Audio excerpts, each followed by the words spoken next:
Golden Gates and Monsters and Oompa Loompas too. You are now tuned into the Disney Holic Show.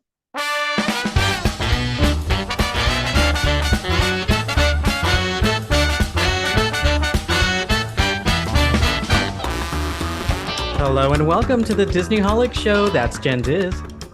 And that's Mike TV. Join us as we explore Wonka's Chocolate Factory, celebrate Disney fans from Northern California, and share our plans for spooky season. Ooh.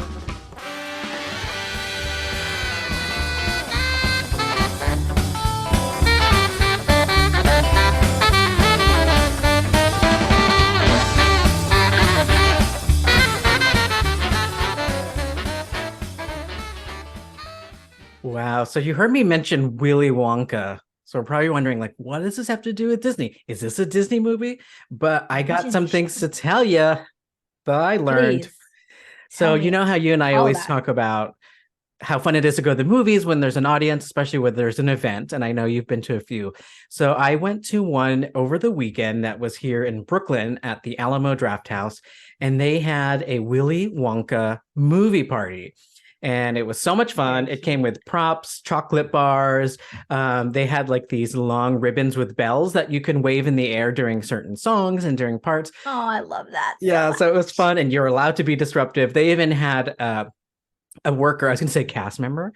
They had an employee at Alamo who came out on the microphone and was like, by the way, even though the screen just said you'll get kicked out for talking, he's like, this is a movie party, be fun, be loud, but they Aw. are movie lovers, so he's like, don't heckle, be respectful, but sing along, laugh along. So I like that he was kind of specific about it. And then the icing on the cake of this movie party, because I would have been fine just with the movie party. I haven't seen Willy Wonka in theaters probably since like one of the anniversaries at one point. So definitely a long time. Or maybe ever for me. Right. I don't know if I've ever been able to see it. And they're talking about the original one, right? That you got to see. Yes. They played that. 1971 is Wow. when that came out. Yep. And the little children in that movie, they are all grown up now. And at this screening, we got to see the adult Veruca Salt and the adult Mike TV, all grown up. And yes, I am So also cute. Mike TV. So I was so excited that I got to meet the OG Mike TV from the movie. But before we talk about that, I'm just curious, what are your other sort of memories, thoughts about the movie? Yeah, the 1971 movie. Yeah, I mean, I loved this movie when I was little. It was my dream to pull a golden ticket. In fact, I remember like opening regular candy, like even for some reason Halloween candy, I would like check it for a golden ticket when I was a kid, Oh my just like God. dreaming that it might happen. You never know, right? But like It's so Willy exciting. Wonka's didn't exist in real life, and I also pretty much knew that, but I was still hopeful, still hopeful. But yeah, I remember like just the fantasy of this movie and like that excitement of being a kid and being kind of let go to like run through this amazing, colorful, sweet, candy filled place. Like it's just like a dream come true for a kid. And I was that age when I saw it. So it was like, oh my God, this is amazing. I do also remember the tunnel scene scaring the crap out of me though, but I still loved it. Real random and scary. Slugworth was scary to me too as a kid. Like he would show up, boom, boom, boom. Wait, who's Slugworth? Slugworth. He's the one that was. So this is fresh off my mind. So that's why I remember the details. He was the one that would whisper into the kids' ears after they found the golden ticket, but we never knew what he was saying. We end up learning that he was asking them to steal the everlasting gobstopper so that they can bring it to him and he can deconstruct it, find out the formula and make it. All along, this was a setup by Willy Wonka himself to see which of the kids would not give the everlasting gobstopper. That's right. I totally forgot that whole part of the plot. So many twists and turns. Okay, and that's a good point. So you had said we were kids, definitely, when we first watched the movie, on TV for the most part, whether it was video or playing on TV. I don't think a lot of that was connected with me. I think a lot of that went over my head. I always just thought Slugworth was just this bad guy. He Right. also looks a lot like Judge Doom from Roger He Rabbit. does. Similar outfit. But because we were kids, watching it as an adult, fully focused in a movie theater, paying attention, so many things I caught that were meant for adults, which was so nice. It reminds me of like the really good Pixar movies where there's like jokes for adults and jokes for kids. Right.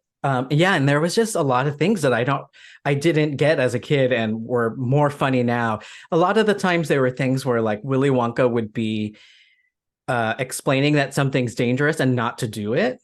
But when you listen to it now as an adult, he's telling them to do it. Like manipulating them. Yeah. Like, And there's parts where he's like, oh no, no, please don't go in there. right. Yeah. He wants them to go in there. So funny. So Gene Wilder, an amazing, amazing version of Willy Wonka. Of course, this was a book by Roald Dahl. I read the book as a kid, long after the movie, because I love the movies. I read the book. There's also a second book called Charlie or The Great Glass Elevator. And so it's kind of the sequel to that. But in the books, they talk a lot about the mythology of like Oompa Loompas and monsters. So I want to talk about that a little bit later because that goes with the theme of this episode. But of course, Mike TV and Veruca Salt. So they were there. They did a Q&A. They even came before the movie started to do the intro and say hello. And then they Aw. were like, we're going to go off to the other auditorium.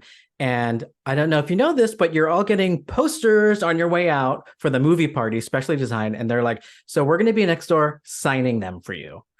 So it's like, Cute. oh, that's so cute. So then, it's like a fresh, wet signature. Love that. Right. I don't want like a fake printed one.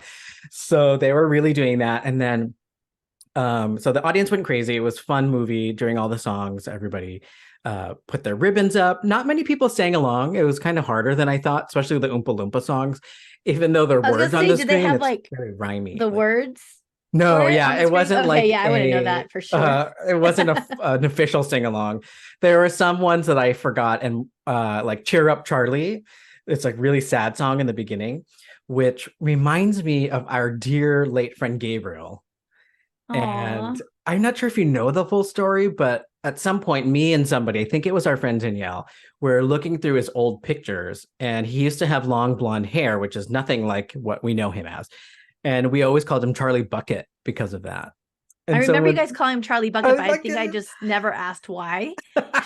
there it is. There's the origin. It was because he looked like Charlie Bucket when he was a kid. It was so cute. Aw. And he was wearing like a raggedy sweater in the picture or something like that. That's how I remember it. But yeah, so Charlie Bucket, the mom, all these characters. But the ones that showed up that are still around and were willing to show up were Mike TV and Veruca Salt. So Paris Themin, that's the name of Mike TV, the actor's name, Paris. And then Julie Dawn Cole is Veruca Salt. And I also forgot about accents and even like where the movie was located. It's sort of like in this fantasy version of anywhere that could be London, Chicago, Detroit. Another thing I never cared about as a kid, but now I'm like, where is this set? And I don't think they ever say it. And there's one part where they pull cash out and it's Slugsworth and he's like, I'll give you 10,000 of these. And he doesn't say the type of money and it looks like funny money. So maybe it was on purpose. So it could be anywhere like, we're you just want gonna it to be. let you allude to whatever you would like to. Like, Yeah, I thought it was really interesting because then what made me thought of it was Julie Dawn Cole started talking and she's British. And then which Veruca Salt is British in the movie. Then when Paris, who plays Mike TV, started talking, I was like, wait, he doesn't have a British accent. And I was like, wait, he didn't have one in the movie either because he was from the US. Mike TV is from the US. He was addicted to TV. So funny. So I was thinking about all these things. They're both really nice. So for the Q&A, they came in, answered questions from the audience. One of the things that stood out to me was when Paris was asked about just like his career after the movie, and he did all kinds of things.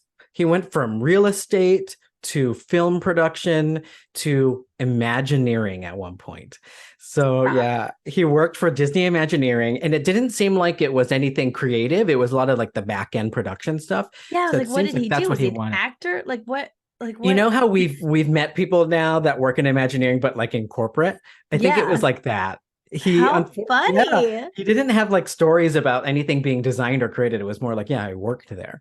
That's even more random because it feels like if he followed this career that led him into Imagineering, but it seems like a whole other career line that got him Yeah. into Imagineering. Yeah, it is really weird. He also mentioned that, and I ended up looking it up after because I was like, what? I don't know this. So he said a Disney Imagineer, and our listeners might know him. I don't know him. Harper Goff.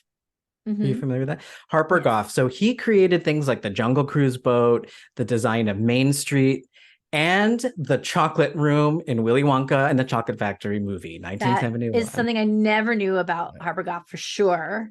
And now it That's like makes sense. crazy. Like who else could have designed that freaking room? Right. But Yeah. an Imagineer, and everything really was edible.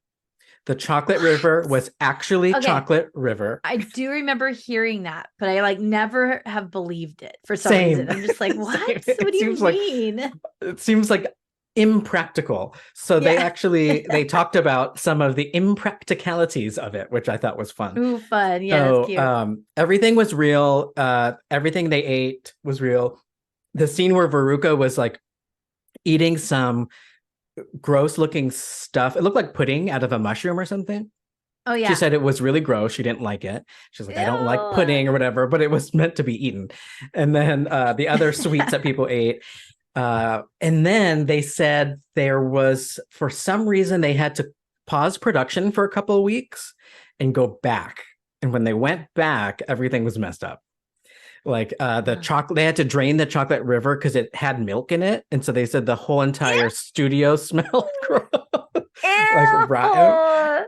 Right. This is why we thought it wasn't real because it didn't seem practical, but they learned their lesson. They shouldn't have done that. They had to Oh my redo the God. entire chocolate river because it got all festered and the color changed. So it was hard for the cinematographer because now it was a different color and texture than the other scenes they had already shot. Oh my gosh.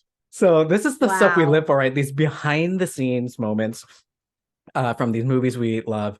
So they were talking about that kind of stuff. And I just thought, wow, I wasn't expecting this. I wasn't even expecting really to bring this up much on our podcast. But then, of course, the Disney found me. And I was like, wow, there's a lot of Right. Yeah. Disney Disney connections found me. here. So yeah, the Harper Goff thing is really cool. Like maybe one day he deserves a whole deep dive because now I'm really interested in Right. what he's Yeah. done Yeah. outside. Like maybe there were other film productions he worked on. Who knows?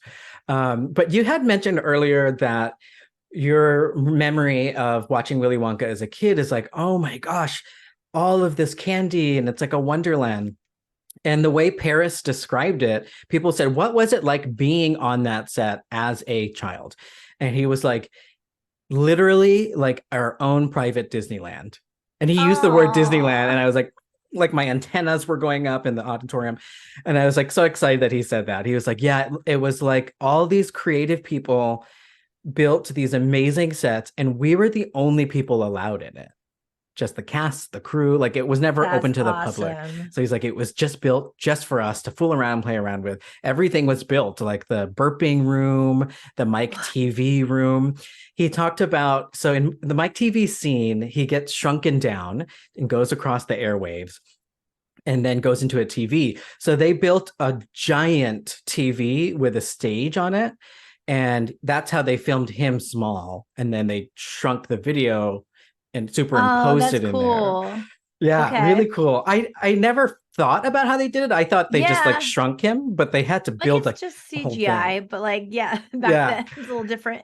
And all practical. So I think the closest thing that we know from our time is Honey, I Shrunk the Kids, where they built oversized physical sets to make the characters look tiny.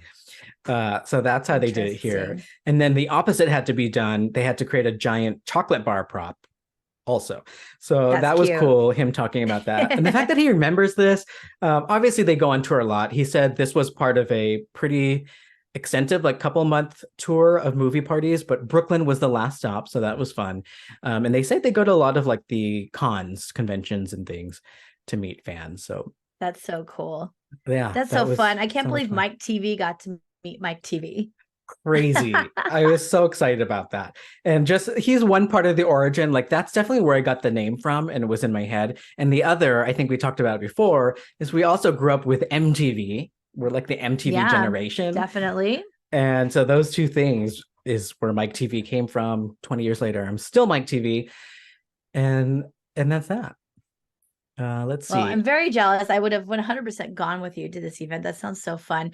And I was going to say earlier, the idea of giving movies like your 100% attention as an adult, like it just doesn't happen as Right. much. Like, well, new movies, it does, right? Like we sit ourselves down for new movies, sometimes even not if they're at home. Right. It's like it's really a theater thing, I think. Yeah. Yeah. And Willy Wonka, like I remember, do you remember it was like recently, like it got brought up a lot about the dad being in the bed for all that time. People were talking about it a lot for some reason. And I was Grandpa like, what are they Joe. even talking about? And I had to go rewatch the beginning of the movie.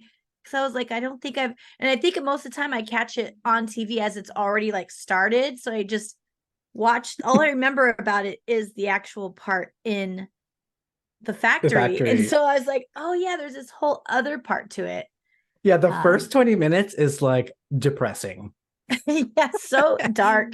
and sad. And there was either two or three times where Charlie opened the thing and there was no golden ticket.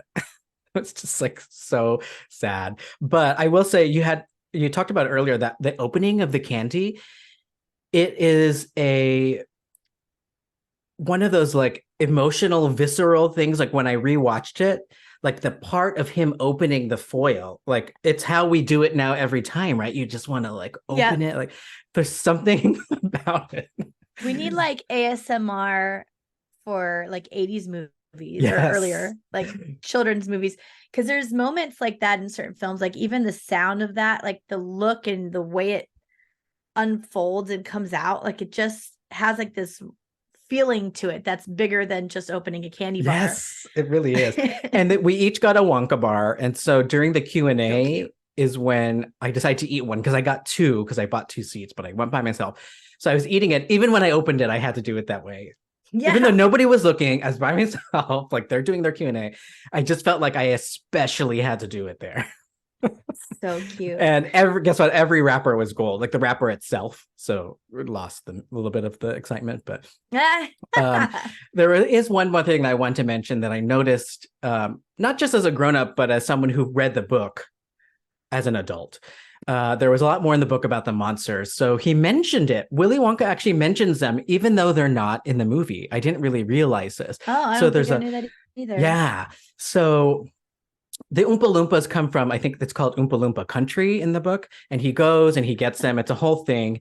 And there's all kinds of monsters and things that are dangerous to Oompa Loompas, which is why he wanted to bring them over. So one of the parents on the tour asked about the Oompa Loompa, and he said, yeah, I had to get them because they would have been eaten by the vermicious canids. And they're not even in the movie at all, but they are in the book. There's a bunch of creepy Huh. monsters. There's another monster called a Whangdoodle. I love these names. Whangdoodle. And they're really creepy. I think they show a vermicious canid in the Tim Burton movie, but I kind of erased that from my memory. So I I'm not also sure. Yeah. did. Yeah. There's a little bit of a backstory to Willy in that version, but yeah, it's not the one. It's not the one that we know and love. But yeah, so there were monsters in there, really cool. I'd like to know more about that. They did play a trailer for Wonka, the new origin story movie starring Timothy Yeah. Chalamet. I And mean, the that's more I coming see out it, soon, right? really Like, or is it already soon. out? Yeah. Yeah, I didn't put that connection until I got there that I think they are trying to promote it a little bit Right, because right. it did show before the movie. And it looks pretty good. It's a musical and it looks like they're going to explore his love for chocolate. Timothy Chalamet is okay. And it looks like they're sticking to more of the design from this 1971 movie, which is making me like it more, like the hat and the purple shirt and all that purple coat. Right. It Um, gives me like the trailer gave me like Forbidden Beast vibes. yes, it feels like Willy Wonka could be a wizard in Hogwarts. Yes, He could totally. be like, and that was his thing. He spun off and did chocolate. Oh, and they even have that in the movie, like the frogs and stuff. Chocolate Yeah, they have frog. a whole chocolatier Oh, thing. Yep. come on, connected universes. Kevin. I'll take it. But yeah, so that was in Brooklyn. Some fun things to do there. But there's always tons of stuff over where you are in the Bay Area, Northern California, especially for Disney fans, right? Yeah, I mean, there's a handful of things to do here, especially compared to other places. I have to keep that in mind. Like, we are a little spoiled here with some Disney content. D23 has events here every so often where at least like early movie screenings and mixers and stuff like that you can find in the Bay Area. We also have some things out here that other places definitely are lacking, like at the Walt Disney Family Museum, which I'm serious, you guys. If you guys are Disneyholics and you come to visit the Bay Area, make time to go to the museum. Give yourself 3 hours to go to the museum at least. Like, just check it out. It is really cool. It's not a boring old museum. Like, maybe if you're not into that thing, you might think it would be. It's just not. It's beautiful. And especially if you're like a Walt Disney fan too, because it's so much of his personal life is added into this, which is, we never really get to see that. We always see Walt Disney as a brand instead. So like, and it has that like Americana nice. feel too. So it's fun to see like the history of the US in different ways through his perspective. Really cool. Right. Yeah. Yep. Absolutely. And then not too far from the Walt Disney Family Museum is a Lucasfilm. Can't really do too much there unless you get lucky and there's an event there. Even sometimes the Walt Disney Family Museum bleeds over into their theaters over there when they have like a larger talk or panel. They'll move them to LucasArts. I do like if I'm driving around there, or when I used to live around there, always had to make a pit stop just to see the Yoda statue fountain. The Yoda fountain. So yep. So you can kind of peek into their lobby where you can see they have a lot of not statues. Like, what do you call it? They have like stormtroopers and different costumes, like life size too. Yeah, around the whole lobby. So it's really cool to see. You can't really go in. Just pretend you're dropping off like Seamless or Uber Eats. yeah, right. I know. I've only been there on the weekends now. I'm thinking about it, so they're always closed when I go. But you can peek in. No harm, no foul there. And then they have that super cool Yoda fountain. A lot of people pull over to get a picture in front of. So that's another stop. It's literally like walking distance from the museum. So you can pop over to both of those in the same trip. Highly recommended. And then Pixar's campus is also close by on the other side of the bridge over in Emeryville. I think it's technically Piedmont where Pixar is. But again, can't really do much there, but it's cool because you can see the Luxo lamp and is the ball also called a Luxo ball? I have no idea. The Pixar ball, I'm talking about the big yellow with the star and the blue stripe. It's like huge and it's out in the middle of the lawn. So people always take photos there. It's so very cool. You can get the classic Pixar like brick with the iron gate awning thing. Right. Pixar Studios. Yep, they got the gates there you can take pictures of. Just kind of a cool thing if you're in the area to stop by. And then also, not like as big of a deal, but I love it. Fenton's Ice Creamery is like very, very close to Pixar Studio. So close to them that they often like go there for their meals and for ice cream. Oh, that's and fun. So it reminds me of like the Tam O'Shanter, like Walt Disney and his crew would always go to the Tam O'Shanter for meals because it's close to the studios. This is like this ice cream place is very close to Pixar, so they always go there enough to where they have added it into their movies now. Like it's an up. That's so cute. Very cute. So, and it's delicious, like the best ice cream ever. Like what is it called again? Ice cream places. Fenton's. Ooh. Yep. There's one more thing that I just realized that's also Northern California, which is Skywalker Ranch, which is like where Industrial Light and Magic is. And there's a whole vineyard there where that Skywalker wine is made from, which some people might have seen, like when you're at dinner at any restaurant, actually, and also at Disney, you can see the Skywalker wine. That's really cool. Yeah, I can't remember. I think it's in Novato, maybe a little bit further north. It's probably like an hour or no, maybe like 40 minutes north of San Francisco. Marin County. Yeah, like that area. Mm-hmm. Yeah. The rich area. It's like past. Yeah. Exactly. Very rich area. Again, you can't really go there unless you get invited on a tour or know somebody who knows somebody. You know what I'm saying? There you go. You better invite us. So I haven't been, but I would love to. Also over there, they have the Walt Disney. No, I don't remember the name of it, but Walt Disney's daughter opened a winery up there. Oh, you're right. You can visit that one. But that one's a little looser than the others. Like there's not other stuff going on there other than having a vineyard and a tour and a winery that you can go do tasting at. But it's got a Disney connection, and that's There you always go. cool. Yeah, you could just say that. There was a winery that we used to go up to a lot in Sonoma called Jacuzzi Wine, and we liked the wine, but they were the inventors of jacuzzis. And anytime we brought someone there, we had to tell them, like, yeah, this is the real jacuzzi. And then they had like a whole room with like all these different like plumbing things, and they showed like the origin of how the family made it. Oh, But yeah, they're a wine company now, but that was where they started. Interesting. Yeah. It's an interesting path, just like Mike TV's path. Like, how did he go. navigate around there? They were making jacuzzis. Now they're making wine. Like, what's going on over here? Some career What's decisions. going on over here? Okay, I have to ask you, because I think I had already moved away from the Bay at the time, but there was a really popular Disneyland Facebook group. Yeah, and you were part of that. Are you talking about the one I ran? Yeah, because that was specifically for Bay Area, right? Yeah. So I've been involved in a couple of these. I think this is kind of my original like bridge into the fandom of like, you know, and it was literally because I think I even put on the title of it, like, I know there's other people out there like me, like, let's hang out or something like that. So I started this group where we would do like meetups once a month. The original one, I believe, if I remember correctly, I think it was just called Bay Area Disneyland Fans or something like that. Like, I just wanted to find other people who are like just as excited to talk about Disneyland all the time and get it, right? Like Disney holics. And I love that because the park is not there, but the people are there. The fans are there. It's so hard because I wanted to like talk about it, and my friends love Disney, but not at the level that we do. So I just needed someone that like kind of spoke my language, right? So I started running a group. And then it was really funny because I met a girl also named Jen who ran another group called Bay Area Disneylanders. And I didn't know that we both started around the same time. So we ended up like combining forces and running it together. It was funny. This girl's name was Jen, also with 2 N's, was into swing dancing, into Star Wars, into Disneyland, like into everything I'm into. Wow. And I was like, what the heck is going on here? Like, you're my twin. Super weird. But yeah, we ran Bay Area Disneylanders together. We kind of switched it over to her thing. She had a little more stuff going than I had at the time.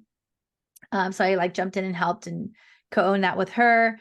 And then we ended up splitting off again because she moved. And so I went and started my own called Disney by the Bay. So this is over a year. This has been like, I've been doing theen groups. I forgot about Disney by the Bay. Yeah. So this was like 15 years of doing these Facebook groups. How long has Facebook been out? Maybe not that long then. Probably like 2004 or something. Right? Yeah. Okay. So yeah, so I did Disney by the Bay, and then I fell off of that one. If any of you are still on there, I'm so sorry, because once I got started doing a lot of podcasting, I lost that free time. Like, it straight up all gets absorbed by the podcast, which is fine. Yeah. It was the evolution that was meant to be. Exactly.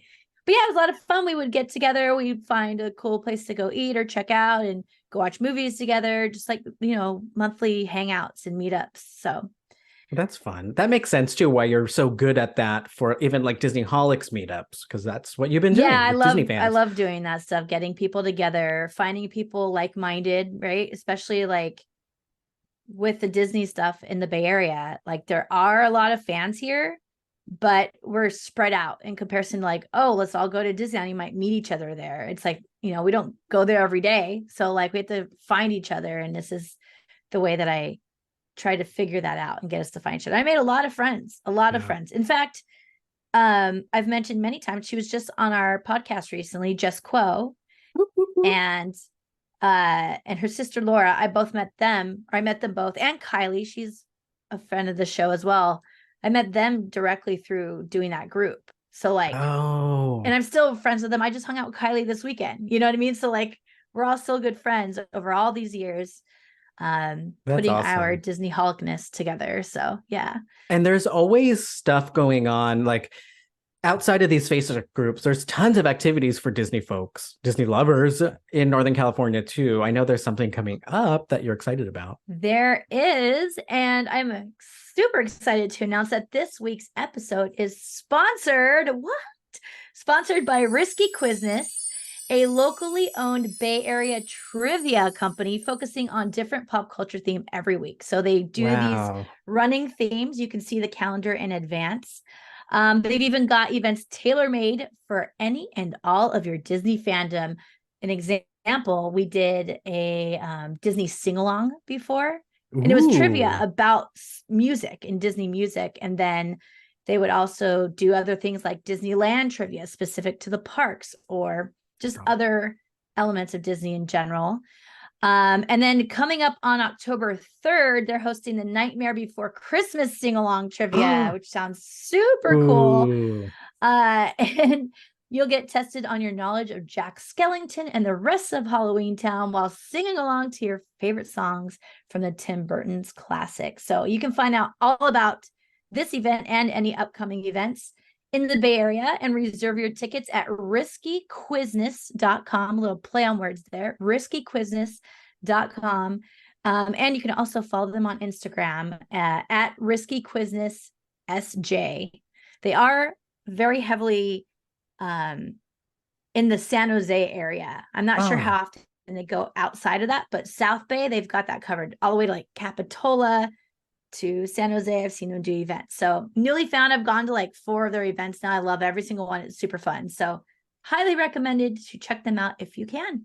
Perfect time for the season. Nightmare Before Christmas. Yes. Love it. Love it so much. Well, speaking of spooky season, we are in it. Everything is leading up to Halloween, and we have a trip upcoming that we've been planning. Yes, we are going on the Halloween on the High Seas in October, and that's on the Disney Wish. So this is a Disney cruise, my very first. And if any of you are watching our YouTube, you can see I have my vaccination booster shot. Mike too. We're getting prepped for our cruise. Get those boosters. Ready. Not going to let them snap me away this time like they did last time. Right. But yes, very, very, very excited. It feels like it's coming now very soon. So, and I'm so excited that you're able to see all the prep stuff, because that's fun too, right? So we have fish extenders that we're going to try, and we got Haunted Mansion themed ones specific for this trip, and a bunch of magnets we're going to put on our door. So we're going to go full Disney-holic on this Disney Wish cruise. I just found out that here in New York City, the Disney Dream is going to be here very temporarily, just like a couple itineraries. And the first one leaves October 31st, Halloween night, from like the Statue of Liberty area. Like, how cool and special is that? And so I'm assuming they'll move the Halloween party to the first night on that one, maybe. But then it is still a full Halloween themed cruise. And it's pretty long. I want to say like 7 nights, goes all the way to the Caribbean and back. Wow. So I'm so tempted. That's like a week after we get back from the other one. Yeah.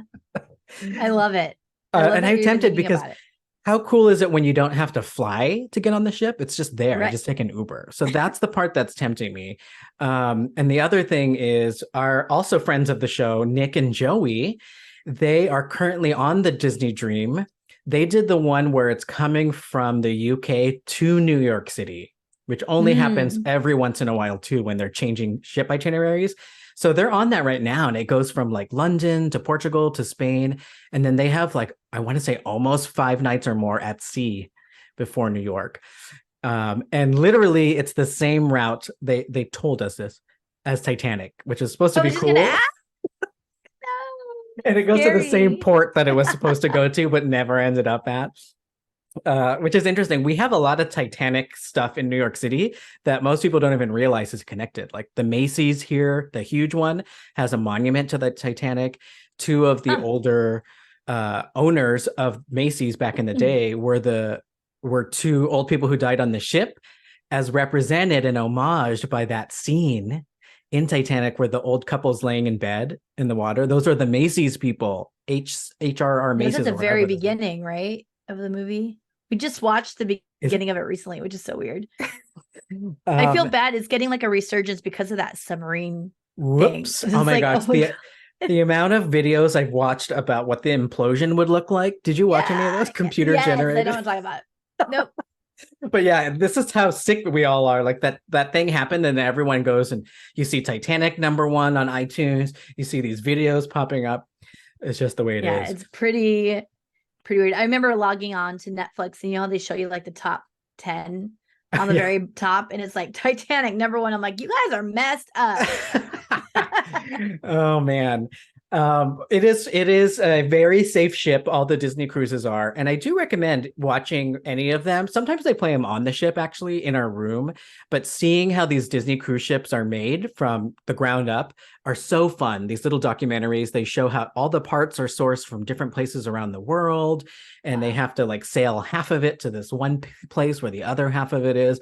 But the reason why I'm bringing this up is they do talk a lot about the technology in cruise ships that have existed now since like 2000s, where it like fills water up on the bottom, and it does this thing where it just can never topple, which is pretty cool that we're able That to makes me create feel comfortable. these giant, yeah, right? These giant venue. They're basically like skyscrapers sideways. And I was thinking they about that. float. Skyscrapers have those giant water tanks on top because it helps them. Yeah. I don't know. It seems like it would be like a top heavy, but Yeah. it doesn't. I don't know. I don't You'd understand think. it, but it's pretty crazy.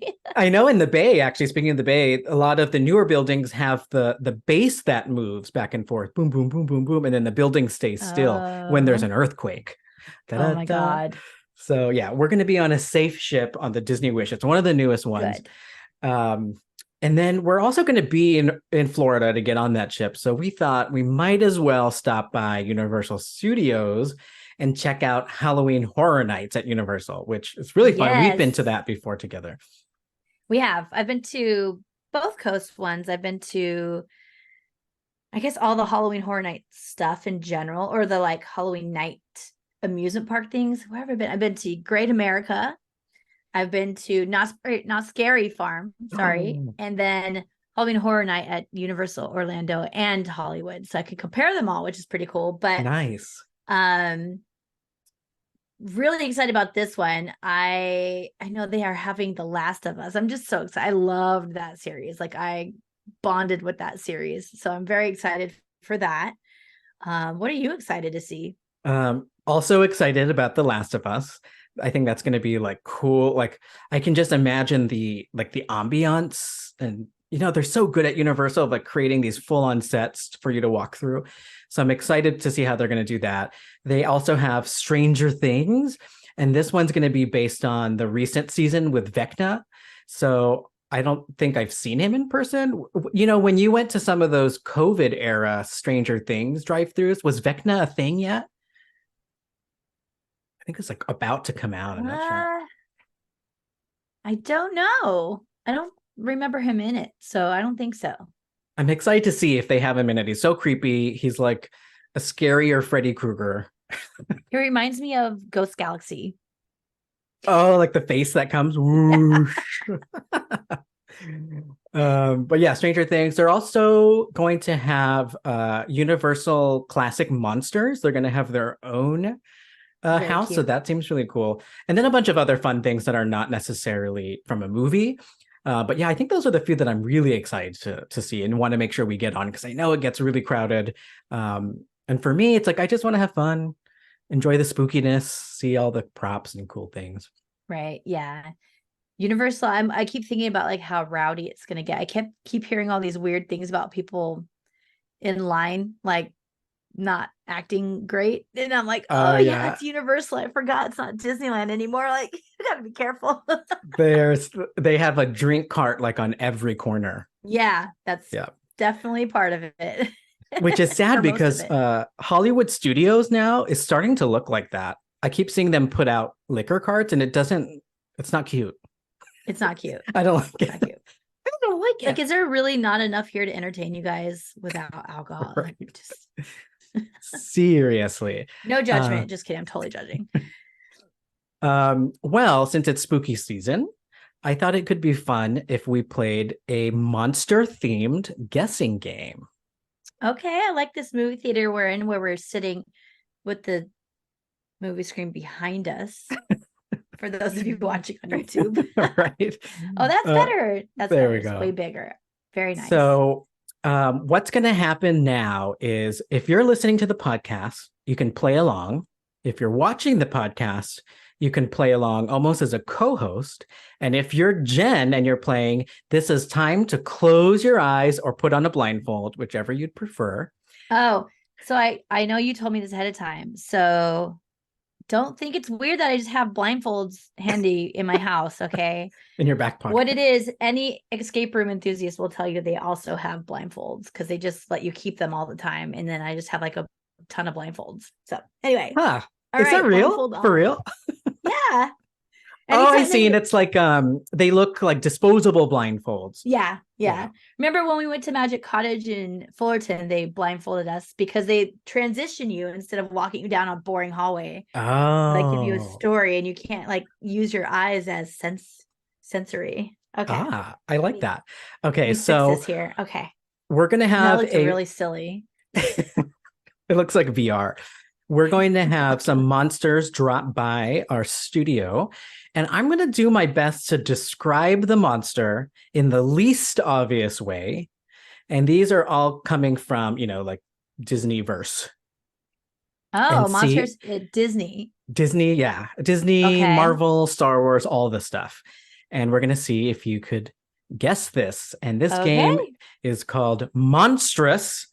I had to name it because I was still thinking of all the funny Disney names, like Wondrous and all that. So I thought Monstrous. Luminous. Yep, the other one that's coming. So we're going to do Monstrous. And I'm going to describe these monsters for you. So the first one is on its way. And while it's on its way, I want to talk about our favorite, and we mentioned this, I think, on our last episode, our favorite monster-related ride is it's not even a ride, it's Monsters Inc. Laugh Floor. Yes. Which is so much fun. And I highly recommend that. Okay, so our first monster today, I'm going to describe the monster as, let's see, winged. It's winged. Okay. It's winged. It's dark. And it doesn't speak. Oh, it doesn't? Darn. It doesn't speak. I had an idea. Okay. And it is an older It's from an older generation. It's a older monster in both its appearance, original film appearance, and its like look as well. It's old, buff, very buff. Like, does this person go to the gym or what? What? I was thinking of Chernobog, but he doesn't have wings. Or does he? Oh, wait. No, buff, though. What? Dun-dun-dun. You got it right. It's Chernobog. And he has those big, massive wings that cover the mountain. Oh, he totally does. Yeah, they're just so huge. Oh, I love Chernobog. I was totally getting Fantasia vibes as you were like giving me that story anyway. So, oh, good. He was channeling me. He's like, Chernobog. There you go. And he is freaking buff. Very buff. He is ripped. Okay, so this is a monstrous character. Okay. They're monstrous. And they are somebody who would probably get a can of paint thrown at them on a red carpet if she was there wearing her outfits. Someone would probably throw stuff at her, maybe like PETA or someone. Like Cruella de Vil. Aha! It is Cruella de Vil. She is a monster. She's very scary looking. At least in the cartoon. All right. Next is another monstrous Disney character. And this one is kind of greenish in its most common form that we most know her. She kind of has a greenish tint, but she also loves purple. And I think those colors go together really well. But she's also the type of person that is holds a grudge for a really long time. Like if you didn't invite her to a party, for example, she's gonna come at you and be very upset. What? If you don't invite her to the party. To the party. Party. What's going on? Party. To the gathering, the shindig, the big celebration. She wasn't Shoot. invited. Alanis Morissette, uninvited. And she is very mad about it, as I would be too. I Although I think don't know her this one. monstrous revenge, I don't think fit the bill for not being invited to a party. She more or less put a child into coma for a very long time. Oh, this biatch. It's what is the name in this one? Oh, it's Maleficent. Maleficent. Yep. I was stuck on Evil Queen. I'm like, wrong one. Right. She is an Eve. What's interesting too is on the Angelina Jolie live action one, they didn't go too deep with that green blue thing. But in the parks, the face characters, they're usually the blue green face that she has. Oh, you're right. Wait a second. Yeah, she was at like one of the recent events with her green face on. Like the animated. Okay, so this next monster is a bag of fun, as long as you're not on the receiving end of his jokes. Uh-oh. And he is creepy, a bit crawly too. And let's see. I mentioned he's a bag of fun. And also just a bag of like horrors, maybe a sack even. A sack of horrors, bugs. It is Oogie Boogie. Oogie Boogie. Love it. And you were just talking about his Oogie Boogie Bash, and it came up next. All right, so the next monster here, she's a fan favorite. She's actually, this might give it away. She's a drag fan favorite. Oh, yeah. And she's large and in charge. Ursula. Ursula. Yep, that's Ursula. Next one. Okay, it's starting to get harder. It's going to get harder. And it's going into... and the reason why it'll get harder, I'll be very specific. We're now going into MCU territory. Oh, yes. This is going to be hard. For me, especially. And so, and I'm going to go by what we know from the movies, because their characters have so many different iterations, right? So in the movies, this monster is the big bad for the Sorcerer Supreme, and is very like CG heavy in the movie. It's mostly like this very shiny, sparkling giant face with scary purple eyes that you only see when you're in like that multiverse in between kind of weird place that Doctor Strange always takes audiences to. Are you talking about the Celestials? No, that's in Guardians. Oh, good guess though. No, not the Celestials. What is his thing? Shoot. And you know where else this monster threatens to come through? At DCA Avengers Campus, when I already said Sorcerer Supreme. So when Doctor Strange opens the thing, he's like, "Oh no, so and so is going to come through. We got to close it now. We can't let any more heroes come through the portal." Oh my god, I can't even remember. Giant face with purple glowing eyes. Yeah, I don't know this one. It's kind of, I will say, it is kind of a dumb villain in terms of the MCU because it's so CG heavy. But that's how it is in the comics. It's one thing because you could draw it, but in the movies it kind of looks silly. So the villain's name is Dormammu, or Dormammu. Yeah, it doesn't even ring. It rings the smallest teeny tiny bell that you've ever seen in your life. Fair enough. 10,000 points to anybody who got that right, because that was very hard. Probably because man. And if you got it, you're probably, I'm assuming, a Marvel fan. Okay, so another Marvel monstrous being is perhaps perhaps a vision of what we might see in the real world if we're not careful with ChatGPT and Siri and Alexa and all those things. And was the big bad of one of the Avengers team-up movies. Yeah, what was it called? He had a name and he talked really weird. Yes. Voiced by James Spader, who did a good job making him talk like weird. Really normal. Like he was like, "Hey, guy, that's to do." It's like, what the heck? Oh my god, what is Ultron? Yeah, you got it. Ultron.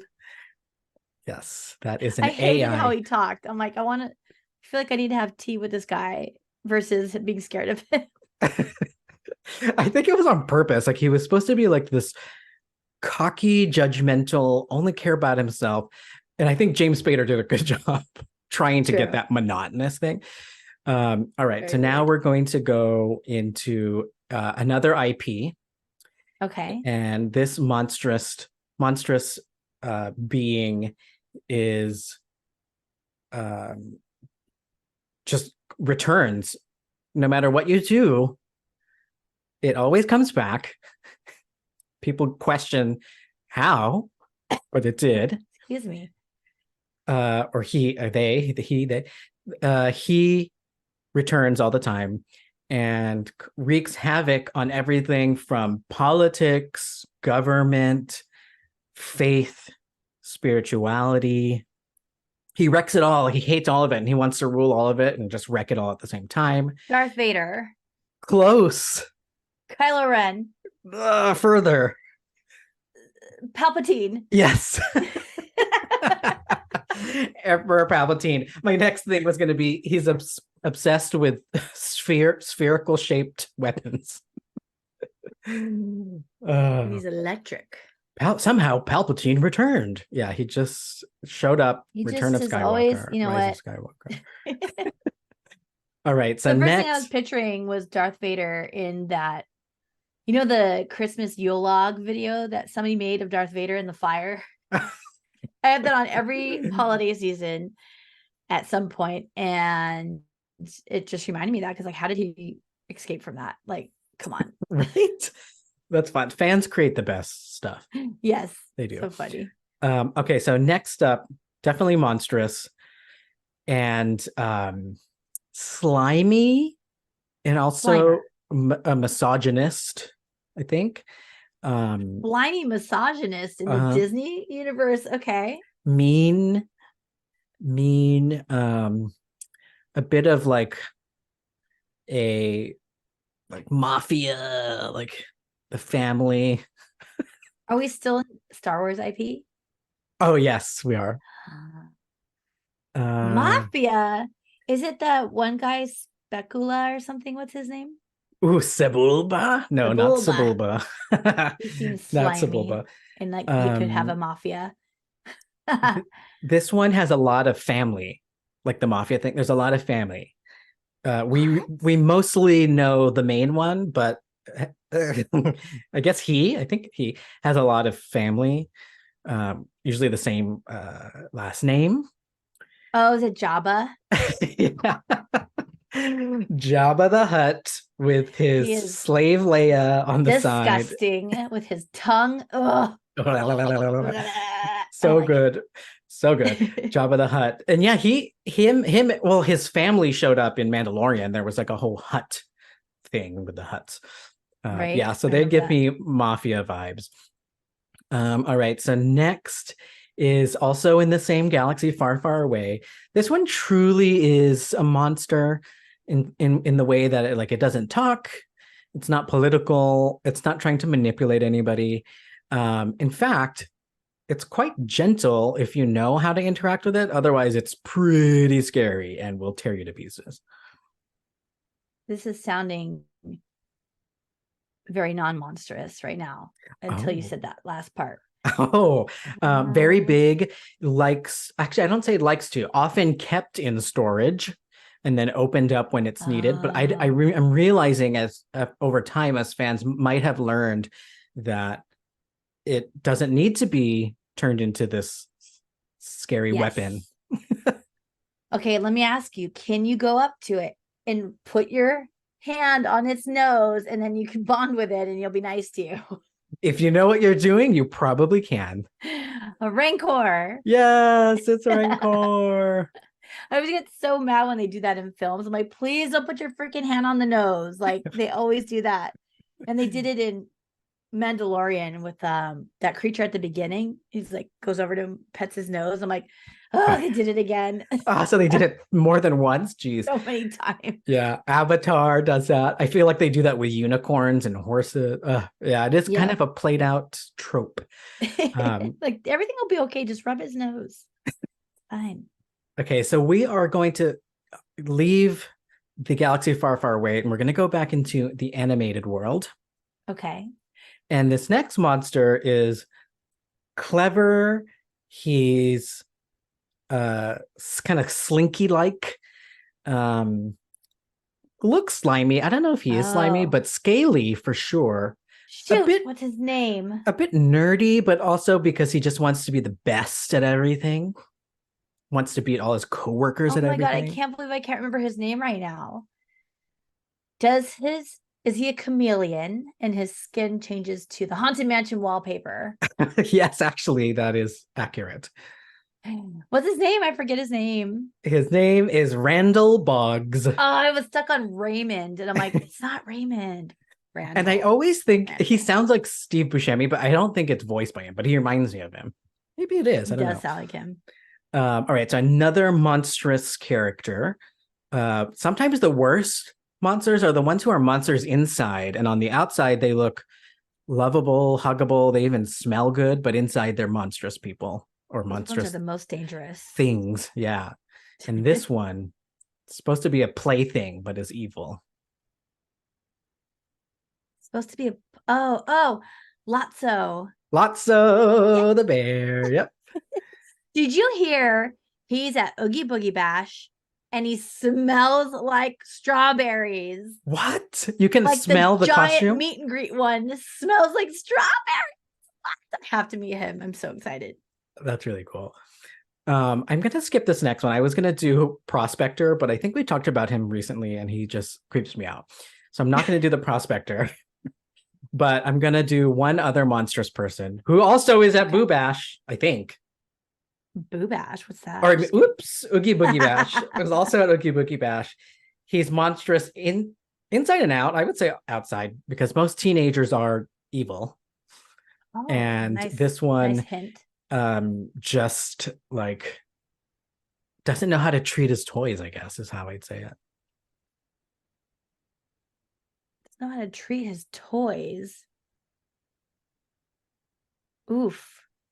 Teenager does not treat. All I can think of is Andy, but he's not a monster. Oh, maybe he's like the anti-Andy. Oh, thank you. It is. Oh my God, what is his name with the Punisher t-shirt on? He does. It has a skull or something, right? Yeah, it always reminds me of Punisher. What is his name? Oh my God, hold on. He's from Toy Story. He's like the neighbor. He's a brat. There's a punk rock star with a similar name. I was just thinking that Skid or something like that. What's his name? Close. Sid. Yeah. I was thinking of Sid Vicious. Sid Vicious. Yep. So he's the scary neighbor. Yeah, and I think he's at Oogie Boogie Bash, right? He does he talks shit about you when you walk by. And yeah, he's just a jerk. That's a fun. He does the best job. He just gets paid to be an asshole to everybody all day. It's pretty awesome. Okay, and I'm going to do an honorable mention, non-Disney at all, but it has something to do with a place that we like, a place that you once worked at, and he performs several times a day. He's purple and furry. Oh my God. Purple. I don't know if I know his name. I know I did when I was working there, which was 30 years ago at this point almost. God. Oh my God, what's his name? He's so cute though. He's like fluffy and he has, I think, neon green hair or yellow. Yellow, yeah. Mr. Munch. Mr. Munch. He's so cute. I ended up going down this whole rabbit hole the other day on Chuck E. Cheese and the different characters and then Showbiz Pizza Place and then how they combined. But the worst part of it was they updated all these characters and they don't look cute anymore. So Mr. Munch is just like a cartoon now. That's how Chuck E. Cheese is too. Yeah, I don't appreciate that. I don't like it either. Well, that was the Monstrous game. That was very fun. Thank you. Yes, you can remove your blindfolds. Mr. Munch. Oh, so cute. Oh, I love him. He was like kind of like Jasper T. Jowls, Oh, I always love got all the Jasper. attention. I loved him. For some reason, he got a lot of attention. And the bird, the cheerleader bird, so many good memories of all those guys. I I like always wanted to like Jasper a lot. play them in the middle of the night when nobody was there. So it'd be really creepy. Ooh. Oh my gosh. So today we talked about all spooky things and monstrous things, as well as our upcoming trip on the Disney Wish for Halloween. And of course, we had a spot set for Willy Wonka and Mike TV meeting Mike TV. What? Oh, and thank you again to Risky Quizness, our sponsor for this episode. Yes, thank you so much. I cannot wait to go to your event. And if anybody has any other questions, please feel free to reach out to me if you want to like know what the experience is like. I can tell you all about it. Well, thank you all for listening, and we hope you enjoyed episode 155 of the Disney Holic Show. Follow us on social media and watch us on YouTube at the Disney Holics. And if you'd like to get in touch, send us a DM on Instagram or contact us at thedisneyholics.com. Okay, bye.